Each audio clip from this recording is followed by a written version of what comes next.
Merci de nous suivre. Bonjour et bienvenue à cette édition.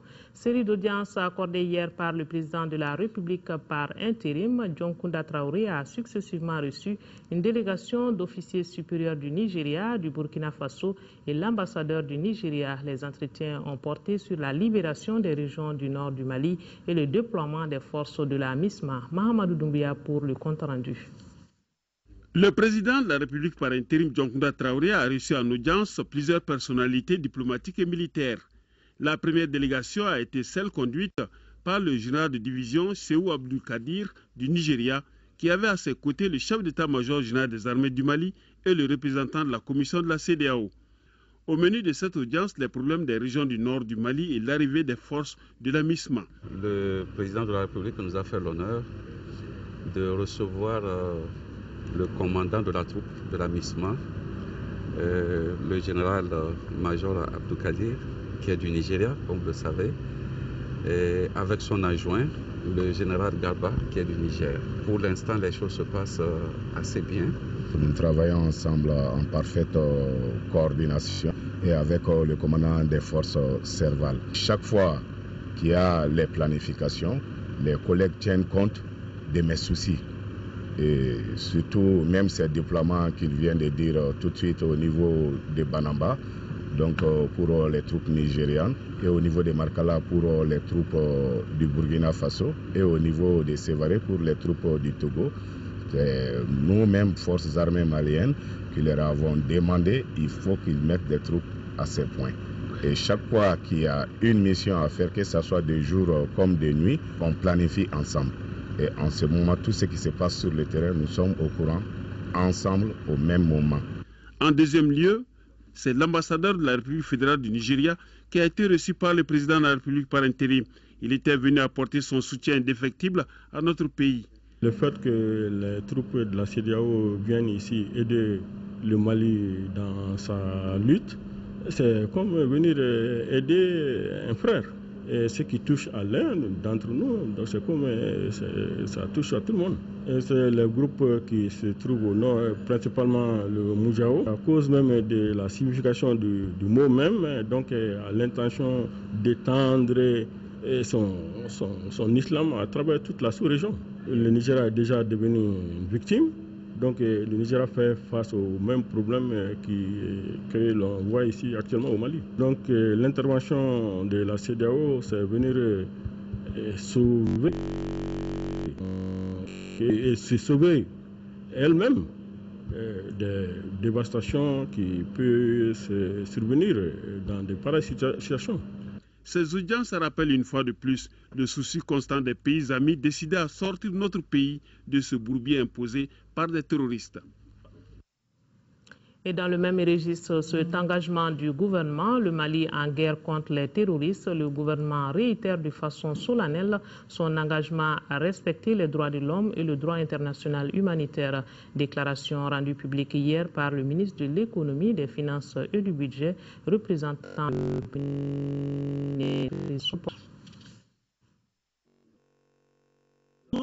son engagement à respecter le droit international humanitaire. Le ministre de la Justice rassure qu'aucune infraction ne restera impunie.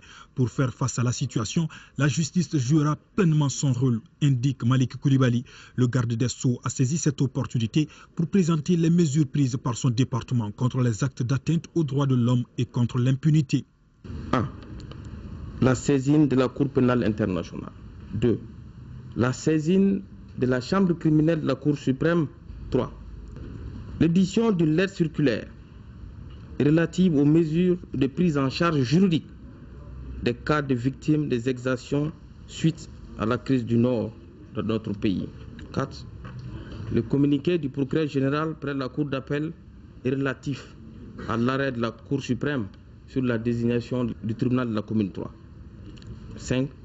Le rétablissement très prochain des services judiciaires dans les régions nouvellement libérées.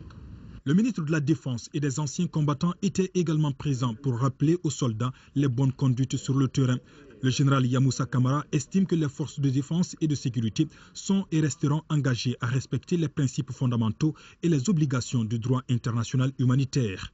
Nous réaffirmons solennellement notre adhésion à ces grands principes que nous nous efforçons d'appliquer au quotidien dans un contexte difficile. Et c'est justement dans cette logique que nous nous efforçons encore une fois, avec l'accompagnement des partenaires, de conduire des modules de formation pour améliorer le professionnalisme de nos personnels dans l'accomplissement de leur mission. C'est dans une déclaration dite de Bamako que le gouvernement s'est engagé à veiller au respect de la dignité des personnes et à l'application des conventions internationales relatives au droit international humanitaire. Le texte est rendu public par le ministre de l'Économie, des Finances et du Budget, représentant le Premier ministre. Nous, membres du gouvernement de transition du Mali, réitérons notre foi dans les valeurs démocratiques fondées sur l'état de droit, le respect des droits de l'homme, des droits des peuples et des droits des minorités. Exprimons notre reconnaissance à l'ensemble de la communauté internationale de son soutien pour la reconquête du Nord et le rétablissement de l'intégrité territoriale du Mali. C'est un jour où vous avez vu que c'est en présence de tous les représentants, la majorité des représentants de la communauté internationale, que le gouvernement a réaffirmé son souci de lutter contre l'impunité, son souci de protéger la vie. Ma satisfaction, c'est de voir un gouvernement qui s'engage à appliquer l'ensemble de ces règles. C'est cela le grand message et les Nations Unies sont heureuses de s'associer à cette initiative. La rencontre s'est achevée par la signature d'une lettre circulaire. Elle est relative à la prévention, à la protection et au retour en famille des enfants soldats retirés des groupes armés.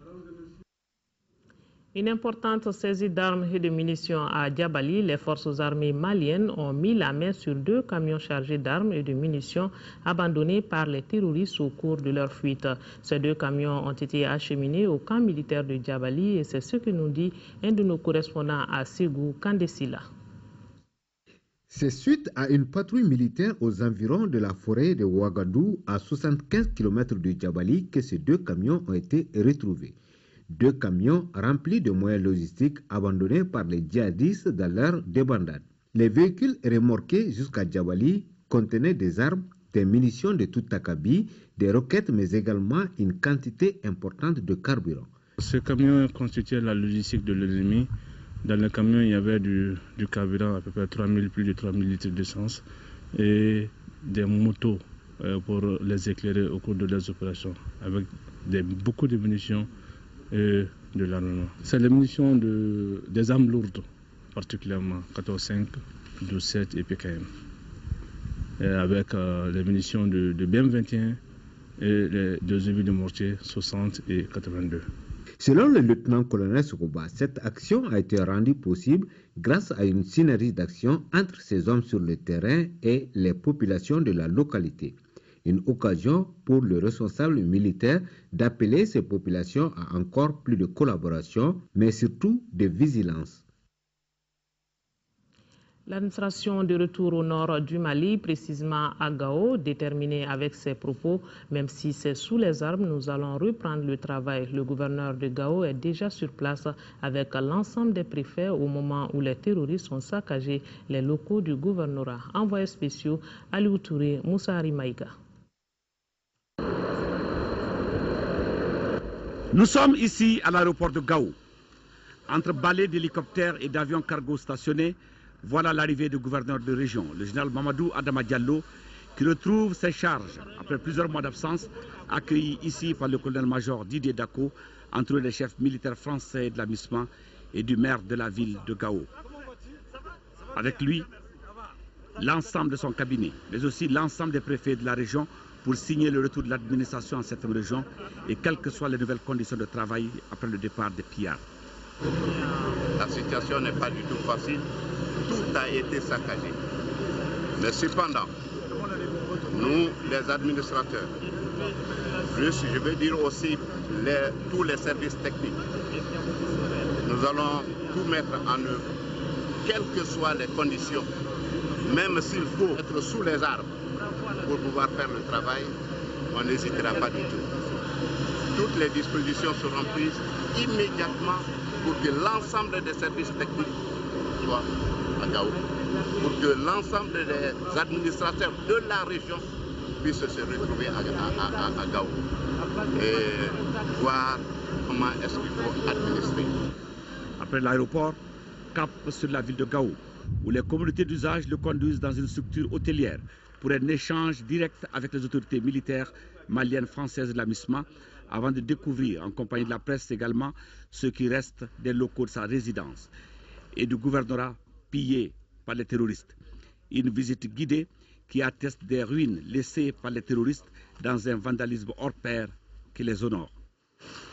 Même si ce n'est pas ton pays et que tu sois en mesure de faire ça à une autre personne, je pense que c'est désolant.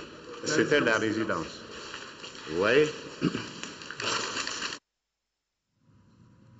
Autre sujet, les tarifs de l'électricité et de l'eau potable connaîtront à partir de la fin de ce mois de février une légère augmentation allant de 3 à 7% selon les usages. Et cette opération est une initiative entreprise par le gouvernement pour permettre à la société DMSA et à la SOMAGEP-SA de faire face à leurs nombreuses sollicitations. Une information donnée au cours d'une conférence de presse tenue hier à la Commission de régulation de l'électricité et de l'eau potable. Le point, c'est avec Abdraman Maïga. C'est désormais chose faite. Les factures d'eau et d'électricité connaîtront à partir de la fin du mois de février une augmentation des prix allant de 3 à 7% selon les usages. Cette augmentation est le fruit de plusieurs démarches entreprises par les responsables de ces deux structures. Elles font suite aux difficultés que traverse la société EDMSA en matière de trésorerie et de satisfaction des besoins de plus en plus croissants des consommateurs. Cette opération, selon la Commission de régulation de l'électricité et de l'eau potable, permettra dans une mesure raisonnable de renforcer les capacités de production et de distribution de l'électricité et de l'eau potable. Pour un abonnement de 5 ampères, la première tranche de ce tarif social qui va de 0 à 50 kWh ne connaît pas d'ajustement. Pour la deuxième tranche de cette catégorie d'abonnement, c'est-à-dire de 51 à 100 kWh, le tarif varie de 3%. Pour un abonnement souscrit supérieur ou égal à 10 ampères, la première tranche, qui va de 0 à 200 kWh, augmente d'environ 3%.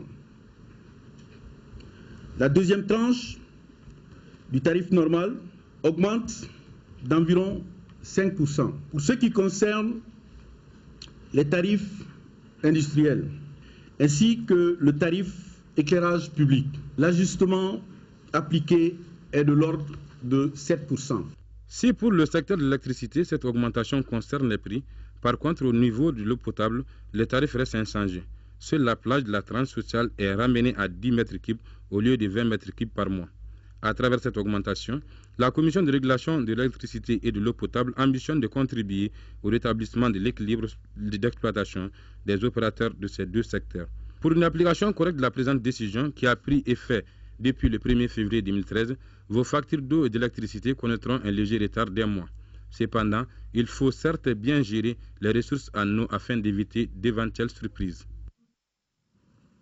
Direction CAI à présent pour parler de la rencontre du ministre délégué chargé du budget avec les représentants des services financiers. Marimpa Samoura a pu constater les prouesses des services financiers de la région de CAI. 70 milliards de francs CFA, c'est la contribution au budget national en 2012 malgré la crise. Le ministre ne pouvait qu'être satisfait devant ce résultat, d'où son encouragement et celui du gouvernement. Kansoutou Kanouti nous en parle. Le ministre délégué auprès du ministre de l'économie, des finances et du budget, Marimpa Samoura, a rencontré les financiers avec lesquels il a échangé, tout en les félicitant pour les efforts et les sacrifices qu'ils ont fournis en travaillant très dur et ce, malgré la crise, pour verser au budget 70 milliards de francs CFA. La région de CAI a contribué en 2012, malgré la crise, à environ 70 milliards de francs CFA au budget d'État. C'est énorme, c'est beaucoup. Pendant qu'il était attendu de uniquement 65 milliards. Donc, ils sont même allés au-delà des quotas qui étaient fixés. La région de CAI, en matière de dépenses, ça fait environ 25 milliards. Ce qui fait qu'elle a pu envoyer au Bamako environ 40 milliards pour soulager les régions qui sont déficitaires. Ça, c'est une volonté à saluer.